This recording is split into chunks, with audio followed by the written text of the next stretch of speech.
Seja bem-vindo ao podcast Conexões de Esperança.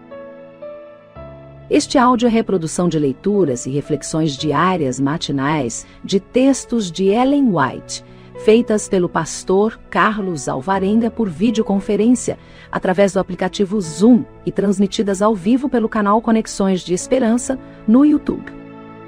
Nosso desejo é que sua experiência com Deus seja enriquecida com o que você vai ouvir a seguir. Hoje, as nossas considerações estão baseadas no capítulo 13 do livro Atos dos Apóstolos. Nós lemos assim: Depois de seu batismo, Paulo quebrou o jejum e permaneceu alguns dias com os discípulos que estavam em Damasco. E logo, nas sinagogas, pregava Jesus que este era o Filho de Deus. Ousadamente declarou ser Jesus de Nazaré o ansiado Messias, que morreu por nossos pecados, segundo as Escrituras, foi sepultado e ressurgiu ao terceiro dia, após o que foi visto pelos 12 e pelos outros. E por derradeiro de todos, acrescenta Paulo, me apareceu também a mim, como a um abortivo. Sua argumentação era tão lógica, seus esforços tão manifestamente acompanhados pelo poder de Deus, que os judeus ficavam confundidos e incapazes de lhe responder. As novas da conversão de Paulo haviam chegado aos judeus como enorme surpresa. Seus talentos e preparo tê-lo-iam capacitado a servir quase em qualquer atividade. Era capaz de arrazoar com clareza extraordinária. E agora, os judeus viam esse jovem extraordinariamente promissor, unido com aqueles a quem antes perseguira. Um general que tomba em combate está perdido para seu exército, mas sua morte não acrescenta força ao inimigo. Mas quando um homem preeminente se une às forças opositoras, não apenas se perdem seus esforços, como ganham decidida vantagem aqueles com quem ele se une. Enquanto Paulo pregava a Cristo em Damasco, todos os que o ouviam ficavam admirados e diziam: não é este o que em Jerusalém perseguia os que invocavam este nome?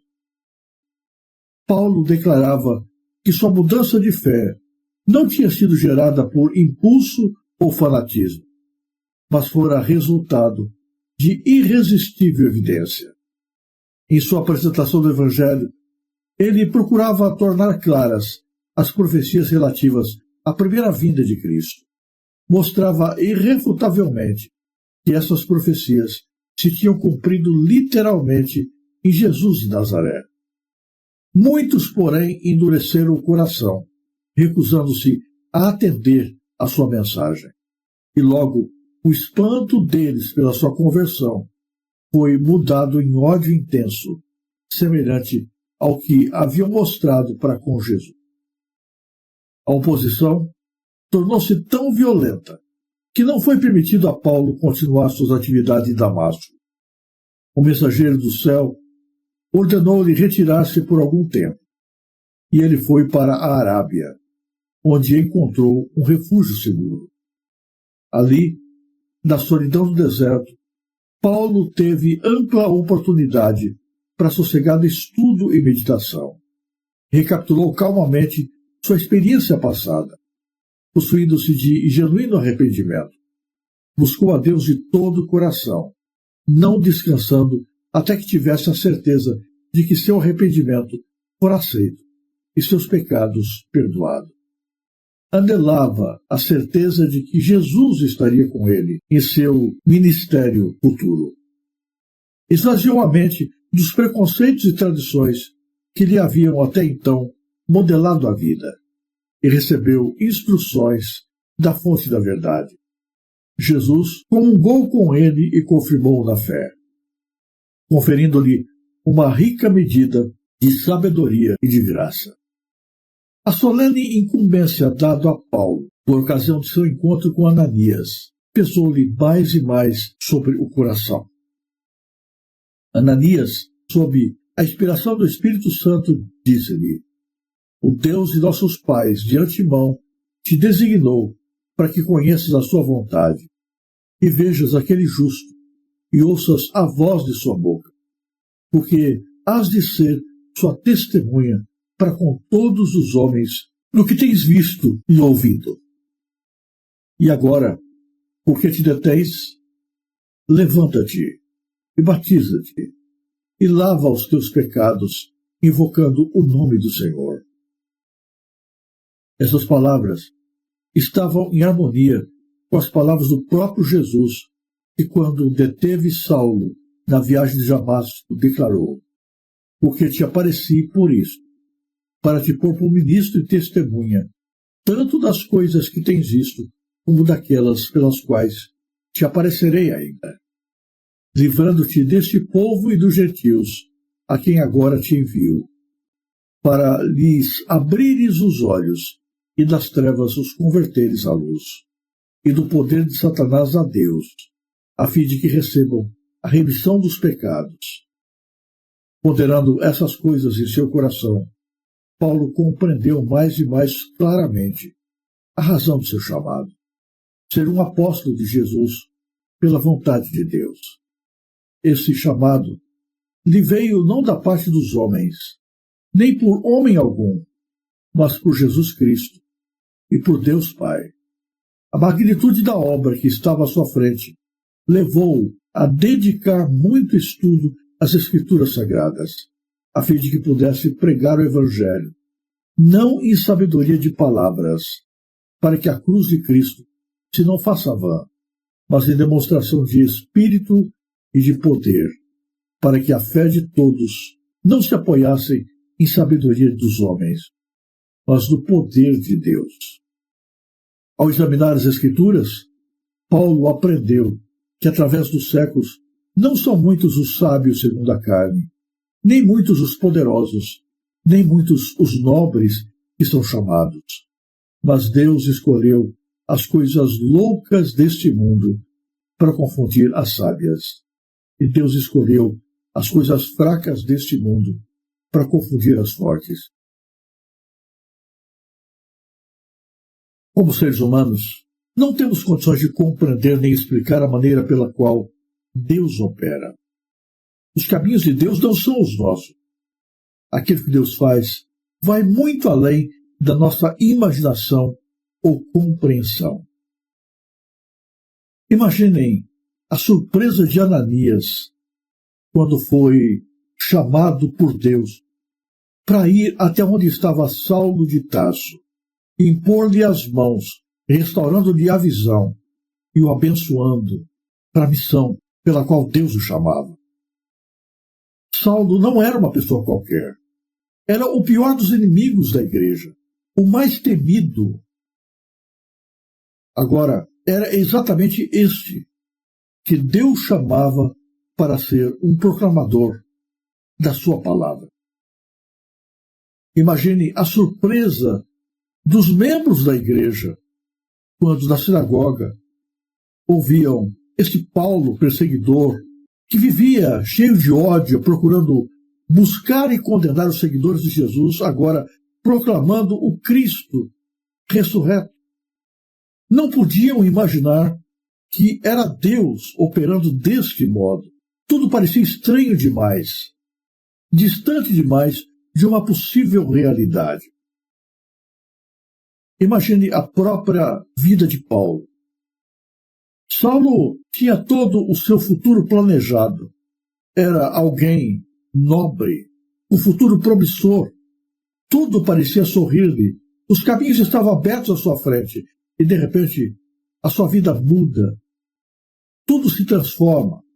A sua vida vira de ponta cabeças. E agora ele passa a defender, a pregar, a viver exatamente pelos princípios e valores que antes ele perseguia e odiava.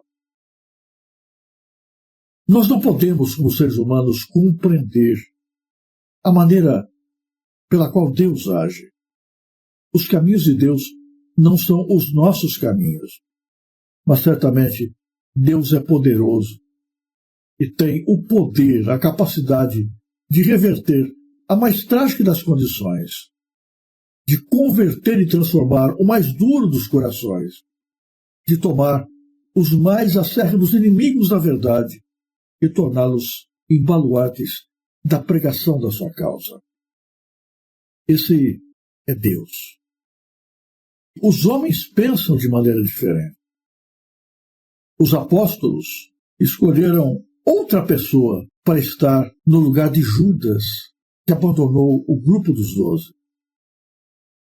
No entanto, Deus escolheu o menos provável, o menos imaginável, o menos promissor para ser o mais valoroso dos seus defensores. Não tente explicar, não tente arrazoar a vontade de Deus. Deus é Deus, e a maneira como Deus age, como seres humanos, nós não podemos entender.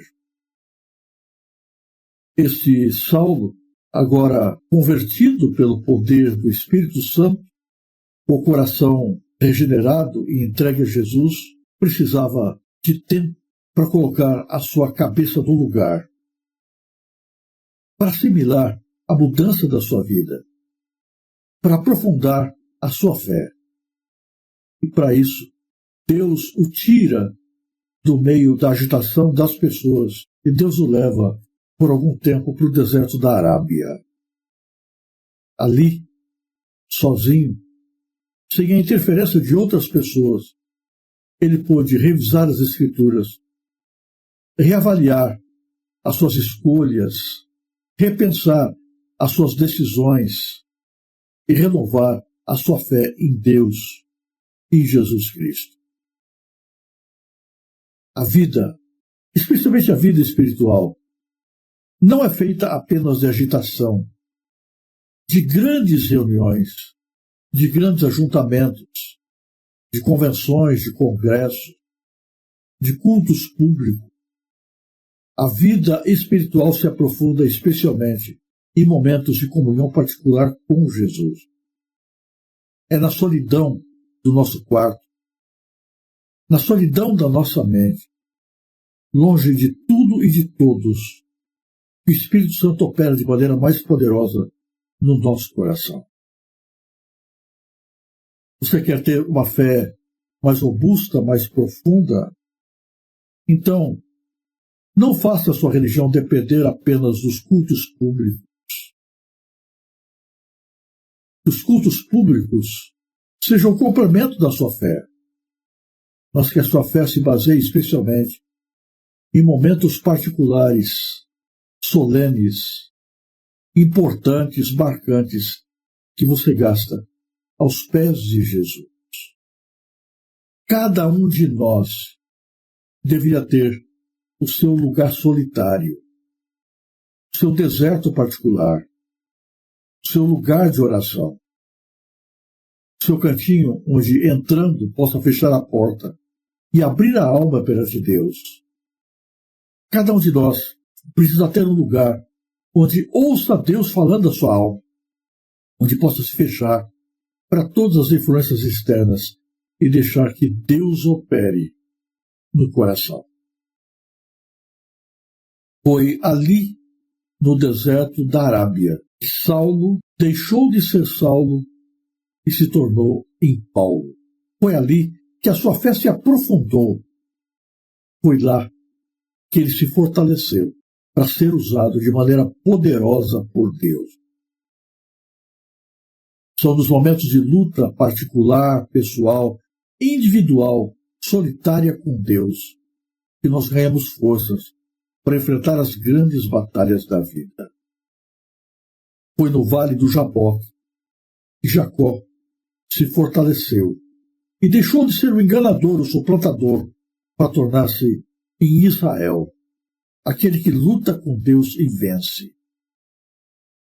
Nós tantas vezes nos encontramos tão fracos, somos tão pequenos, tão carentes, e a razão é muito simples.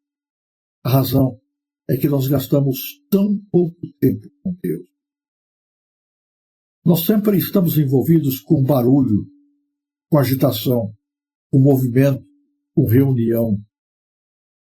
Essas coisas podem ser importantes, mas as que constroem a nossa fé são os momentos particulares, pessoais, individuais, íntimos, de comunhão com Deus.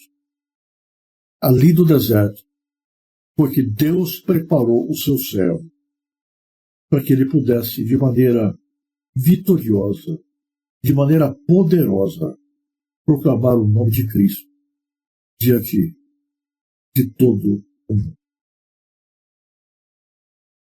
Que mensagem tem Deus para nós nesse dia?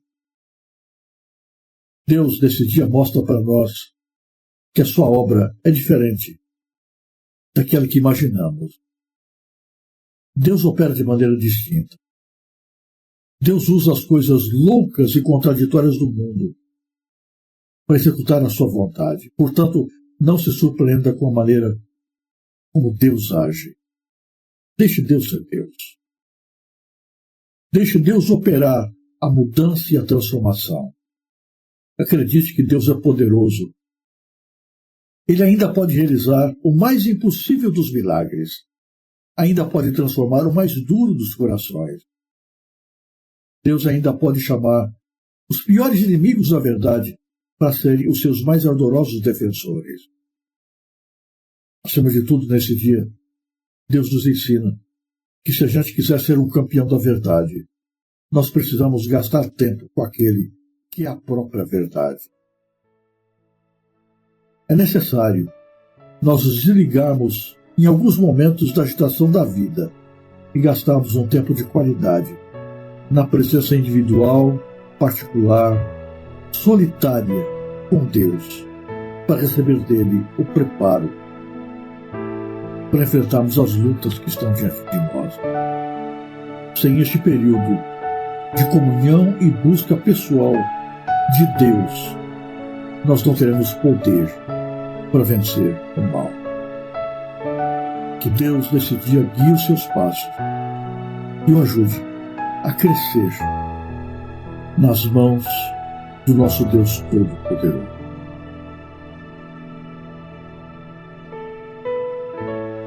Se você apreciou este áudio, inscreva-se no canal para continuar conosco nesta jornada de crescimento espiritual.